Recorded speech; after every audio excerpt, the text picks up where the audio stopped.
अस्सलाम वालेकुम। आप ही के किचन में वेलकम। कैसे हैं सब व्यूवर्स? उम्मीद करती हूँ सब खैरियत से होंगे। आज आपके साथ दो तरह की रेसिपी शेयर करती हूँ, बहुत मज़े मज़े की। बकरा ईद के हिसाब से मटन पालक और मटन पुलाव। सबसे पहले पालक पकाएंगे और उसके बाद मटन पुलाव। पालक के लिए 2 किलो पालक लिया, उसको बारीक बारीक काट कर बहुत अच्छी तरह धो लिया था। अब देचकी में हाई फ्लेम पर सारी पालक डाल के आधा लीटर पानी आपने डालना है, क्योंकि पालक में ऑलरेडी पानी बहुत मौजूद होता है। 10-15 मिनट में पालक को बॉयल आ गया था। अब मैं इसको करूँगी ग्रैंड। ये सारा पानी आपने साथ शामिल करना है, क्योंकि इसमें पालक का सारा असर है।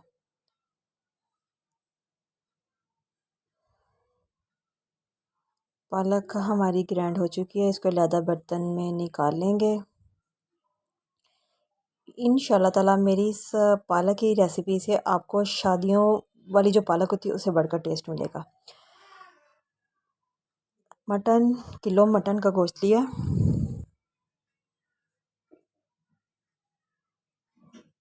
बाकी जो जो इंग्रेडिएंट्स हैं अलहदा भी आपको दिखा रही हूँ, और डालते हुए भी इनकी क्वांटिटी आपको बताऊँगी। सारी आपने नोट करनी है। चैनल को सब्सक्राइब लाजमी कर दिया करें, और उसके साथ लगा बेल का आइकन वो लाजमी दबाया करें।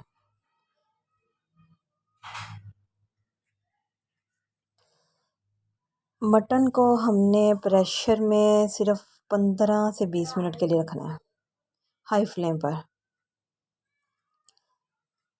अब इसमें हरी मिर्च 3 से 4 अदद बारीक कटी हुई, 2 मीडियम प्याज, 2 मीडियम टमाटर, 3 खाना खाने वाले चम्मच लहसुन अदरक का पेस्ट। गरम मसाले में ज़ीरा 1 खाना खाने वाला चम्मच, सूखा धनिया, 2 टुकड़े दालचीनी के, 3 से 4 अदद लौंग, 2 बादियान के फूल। गरम मसाले में ये चीज़ें शामिल थे। गरम मसाला भी साथ शामिल कर देंगे। नमक हस्बे ज़ायका, 2 चम्मच लाल मिर्च पाउडर, 1 चम्मच हल्दी पाउडर। सिर्फ 15 से 20 मिनट के लिए मैं प्रेशर हाई फ्लेम पर रखूँगी। ये सारी चीज़ें डालने के बाद अच्छी तरह मिक्स करें और इसको कवर कर दें।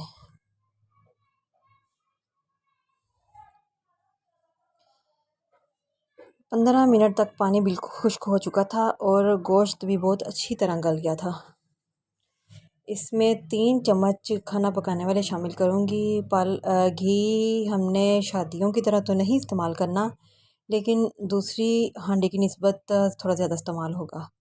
इसमें मैंने मलाई का भी इस्तेमाल किया है, इस लिहाज से घी उसकी मिकदार उस हिसाब से कम रखेंगे। 150 ग्राम दही और 1 कप मलाई। अगर आप दूध भी 1 कप शामिल करेंगे तो इसका टेस्ट और ज़्यादा बढ़ जाएगा। अब इसको मटन को 15 से 20 मिनट तक आप भून लेंगे मीडियम फ्लेम पर। बाद में इसमें ग्राइंड की हुई पालक शामिल कर देंगे। पालक को अब हम कवर करके रख देंगे मीडियम फ्लेम पर, ताकि इसका जो पानी है वो सूख जाए। पानी सूखने के साथ इसका सारा रंग भी चेंज हो जाएगा। जब एंड आखिर में इस छींटे उड़ने लगें और कलर इसका डार्क ब्राउन हो जाए तो समझ लें पालक तैयार है। ये देखें, पानी इसका सारा खुश्क हो गया था और कलर भी चेंज है। पालक तैयार है। अब मटन पुलाव की तैयारी करते हैं। किलो मटन का गोश्त, चावल मैंने पहले ही घंटा पहले भिगो के रख दिए थे। मटन को मटन की मैंने यखनी निकाल ली थी। अब बाकी चीज़ें जैसे जैसे पकाती जाऊंगी उनकी मिकदार और सारी चीज़ें आपके साथ शेयर करती जाऊंगी। 3 पाव चावल लिए हैं मैंने। उसके लिए 2 मीडियम प्याज, 2 मीडियम टमाटर। सबसे पहले प्याज को गोल्डन फ्राई करें। जब प्याज गोल्डन फ्राई हो जाए तो उसमें 2 चम्मच लहसुन अदरक का पेस्ट डाल दें। 2 से 3 अदद हरी मिर्च, 2 मीडियम टमाटर क्यूब करके वो डाल दें। साथ ही गरम मसाला शामिल कर लें। गरम मसाले में भी जो चीज़ें पालक में डाली थी वही चीज़ें इसमें भी ऐड कर दी हैं। तेज़ पत्ता भी साथ में शामिल किया है।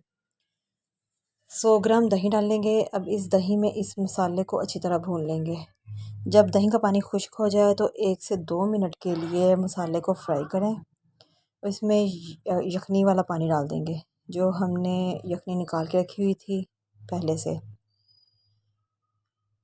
और आप जैसे चावलों के लिए जितने चावल उतना डबल पानी इस्तेमाल करते हैं ना, तो अब आप खुद ही अंदाज़ा लगा लेंगे कि यखनी कितनी है, उस हिसाब से बाकी का पानी डाल दें।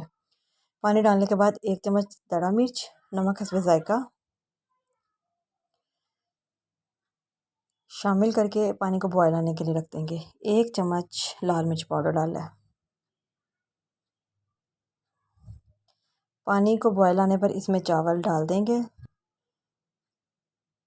चैनल को सब्सक्राइब लाजमी करें और बेल का बटन लाजमी दबाया करें ताकि मेरी हर आने वाली रेसिपी आपको मिले। ये देख लें, मैंने पालक में भी और चावलों में भी बाज़ार का कोई मसाला इस्तेमाल नहीं किया और यकीन करें इतने टेस्टी बनते हैं सारी चीज़ें घर की जब इस्तेमाल की जाएँ। जब पानी चावलों से नीचे आ जाए तो एक दफ़ा मिक्स करके इसके ऊपर ज़रदा रंग एक चुटकी दही में मैंने मिक्स किया था, वो डालने के बाद 15 से 20 मिनट के लिए लो फ्लेम पर रख दूँगी। देखिए चावल अल्हम्दुलिल्लाह बहुत ज़बरदस्त तैयार है।